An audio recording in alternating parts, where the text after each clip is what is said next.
ನನಗೆ ಅವಮಾನ, ಅದಕ್ಕೆ ನಾನಬೇಕು ದಶಕಂಠಲ ಅವಮಾನ.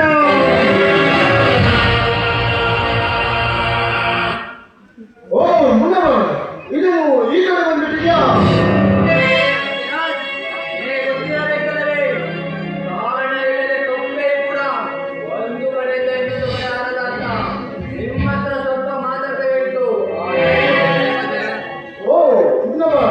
ಅಂದಂಗೆ ಏನು ವಿಷಯ?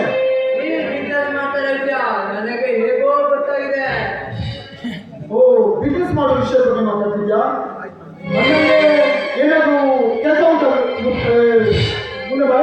ನೀವ್ ಹೇಗೆ ಬೇರೆ ಬೇರೆ ಕಡೆ ಮಾಲ್ಗಳನ್ನು ಕಳಿಸಿರೋ ಹಾಗೆ ನನಗೂ ಮಾಲ್ಗಳನ್ನು ಕಳಿಸಿ ಅಂತ ಹೇಳ್ತಾ ಇದ್ದೇನೆ.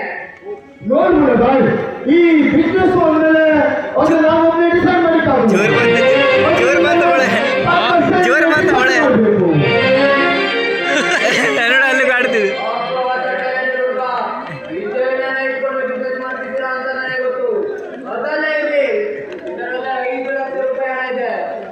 ಏನಾಯ್ತು ಮೊಳೆ ಇಲ್ಲಿ ಶೋರೂದಿಲ್ಲ ಲೈಟ್ ಎಲ್ಲ ಎಷ್ಟಾದ್ರೂ